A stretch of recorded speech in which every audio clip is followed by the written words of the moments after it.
For more on this, we're going to bring in Kiron Skinner, Fox News foreign policy analyst, Toby Professor of International Relations at Carnegie Mellon University and research fellow at the Hoover Institution, and always with great analysis. So let me first by asking you, Professor, how do you interpret this latest reporting?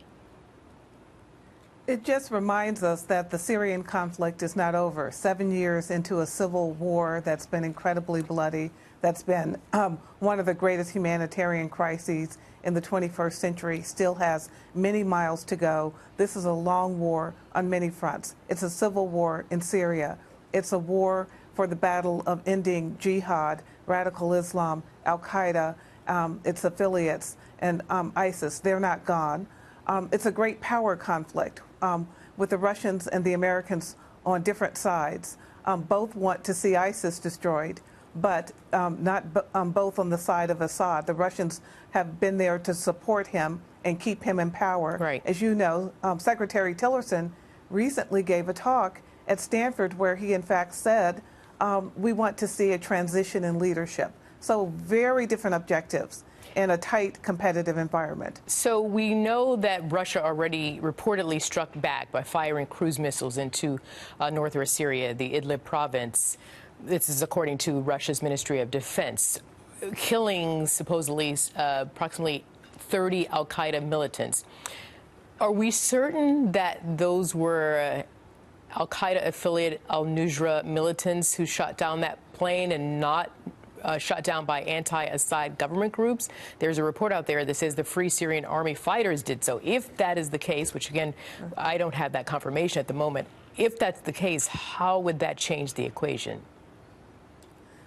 That's a scary dynamic because it puts the United States and Russia in more direct conflict with each other because of the fact that we have supported Free Syrian forces. But I think there's a bigger issue going on here. We're still getting reporting on who did what. The fact of the matter is that everyone's involved in northern Syria. This province is the final stronghold of militants, and the Assad regime is laid fire on just tens of thousands of innocents and civilians. Yes. And who are now fleeing a place that they had seen as safe haven. So the refugee crisis and the movement, the forced movement of people continues. This is just really not ending anytime soon. And as you already pointed out, listen, you know, it's very well known that Vladimir Putin is the most fierce supporter of Bashar al-Assad, the Syrian president. So what should the UN, NATO and UN officials, including the U.S., what should the NATO countries do? Should they monitor this from afar, sort of watch to see how this develops? Or is there something else that they can do in a more proactive fashion?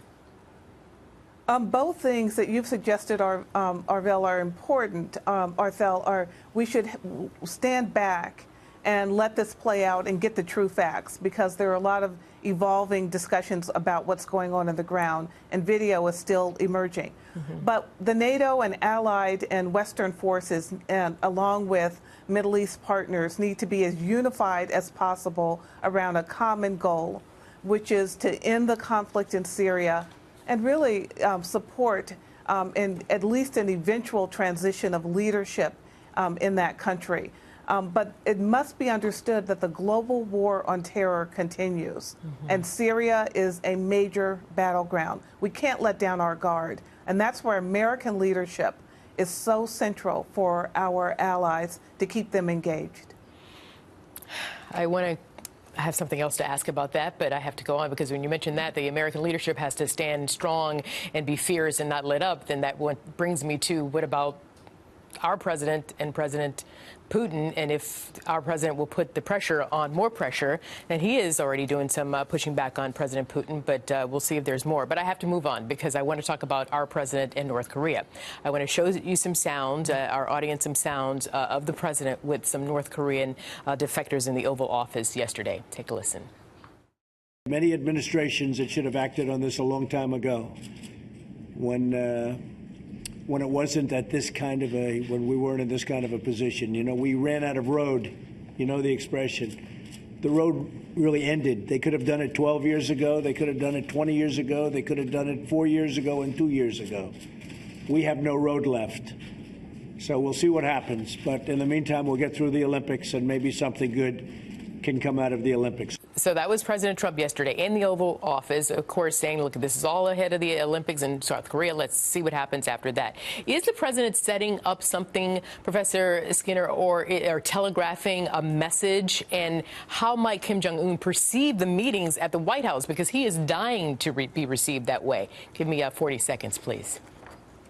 Okay. I want to say that the president's doing the right thing because the source of tension with North Korea is not around missiles, actually. They are a symptom of the deeper problem, which is the illegitimacy of the Korean regime. And when you talk to defectors and bring them to the Oval Office, you're getting closer to the heart of the problem in North Korea, which is one of the world's great humanitarian crises over many decades. And when defectors begin to tell the truth in the presence of American leadership, it sends a signal to the world. This is the beginning of really resolving the North Korean crisis.